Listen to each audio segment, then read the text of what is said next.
This is the Commodities Institute podcast, and I'm your host, Emily Costa. Today is November 24th, 2025. Thanks for joining me for another deep dive into the constantly shifting terrain of global commodities.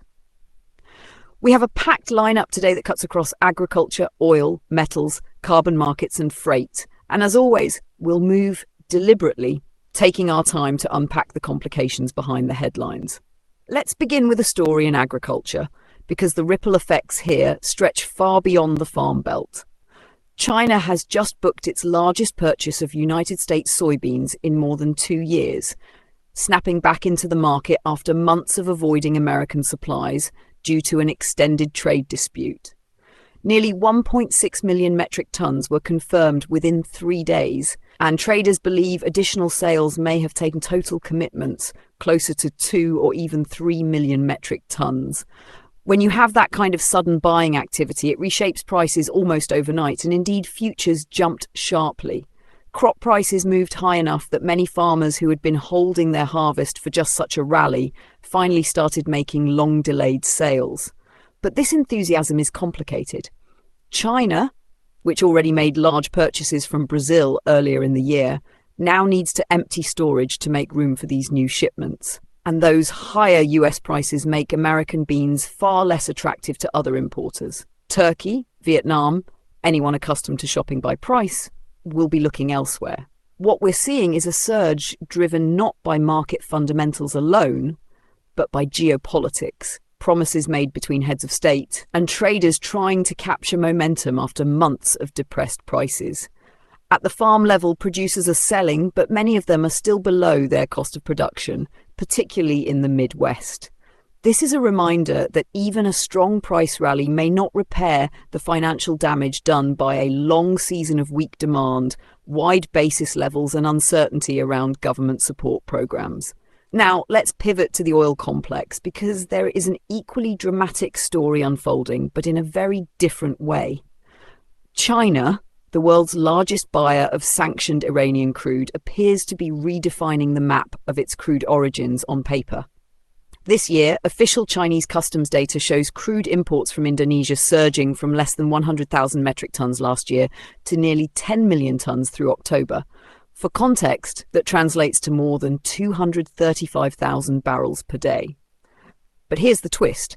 Indonesia itself exported only a fraction of that amount during the period, and almost none of it went to China. So what is happening? Traders believe that Iranian crude is being relabeled as Indonesian, the latest adjustment in a long-running pattern.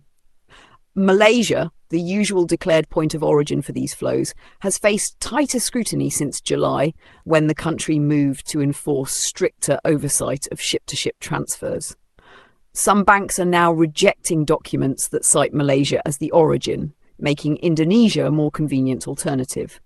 Yet, the physical oil hasn't changed course. Most ship-to-ship transfers believed to involve Iranian crude are still taking place off the coast of Malaysia. The label is what's shifting, not the barrels themselves. This matters because China's apparent imports of sanctioned crude continue at a huge scale, more than 57 million metric tons in the first 10 months of the year. The reliance on opaque transfer zones and nominal origins reflects a market where enforcement risks rise and traders adjust accordingly. At the same time, it shows how little appetite major buyers have for abandoning Iranian supply, despite ongoing sanctions pressure.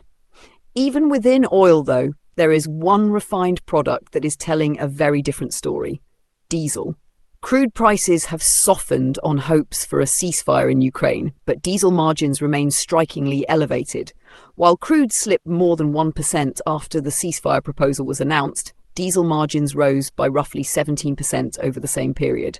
The reason is simple but powerful. Supply is tight and disruptions keep growing. Russia, which is the world's second largest diesel exporter, has seen its shipments cut significantly by Ukrainian attacks on refineries and export facilities. The United States has added to the pressure by sanctioning Russia's 2 largest oil firms, further disrupting diesel flows to key buyers such as Turkey and Brazil. Add to that the European Union tightening restrictions on any diesel refined from Russian crude starting early next year, and the result is a global diesel system under strain. US refiners, particularly in the Gulf Coast, are poised to be the major beneficiaries. Their crack spreads have climbed, reflecting higher profitability as Europe shops for non-Russian barrels. But the bigger message here is that even if crude becomes abundant next year, diesel will remain structurally tight until global trade routes realign.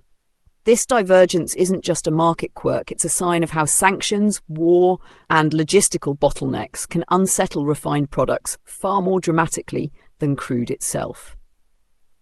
Let's shift into metals now, where the corporate chessboard has been unusually active. BHP, the world's largest listed miner, has officially walked away from its renewed pursuit of Anglo-American. The company had considered a last-ditch effort to revisit a deal, even as Anglo prepares for shareholder votes on a separate $60 billion merger with Teck Resources. The logic for BHP was clear. Copper. It is the indispensable metal of the energy transition, and long-life, high-quality assets are scarce.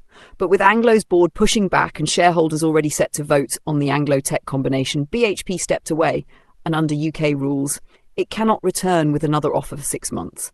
This leaves the future of large-scale copper consolidation in limbo. From BHP's perspective, executives insist that their organic growth pipeline remains strong. Yet, the clock is ticking. Without new assets, BHP risks losing its status as the world's top copper producer. Meanwhile, another mining story is facing regulatory delay. MMG's proposed purchase of Anglo-American's nickel mines in Brazil is under extended review by the European Commission. The concern is that ferronickel could be diverted away from Europe, impacting stainless steel producers. This regulatory hesitation underscores the geopolitical sensitivity surrounding critical minerals, and how resource deals involving Chinese buyers face deeper scrutiny in today's environment. Before we close, let's take a moment to look at the carbon and climate space, where negotiations in Brazil have produced a climate agreement that is both celebrated and sharply criticised.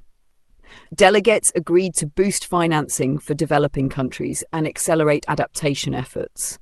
But the deal omits any reference to fossil fuels, despite being the central driver of emissions. Latin American nations pushed hard for stronger language, but were ultimately overruled. The result is a compromise that avoids confrontation, but leaves many observers frustrated. And yet, even this imperfect agreement signals that the world has not stepped away from climate action entirely, even as political divisions widen. Finally, in dry freight and trade policy, European ministers are preparing to press the United States to advance the commitments from this year's trade deal, especially around cutting steep US tariffs on European steel and aluminum. Washington is frustrated by Europe's slower-than-expected implementation of its own pledges, and Brussels is equally concerned that US tariff expansions are undermining the agreement. The stakes are significant for metals supply chains, industrial goods, and freight patterns between the regions. As always, these stories are intertwined.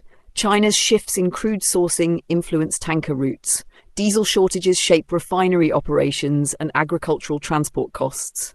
Trade negotiations influence metals flows. And climate finance decisions reshape energy investment timelines. None of these markets move in isolation. That wraps our analysis for today. If you found this episode valuable, be sure to subscribe, share, and leave a review.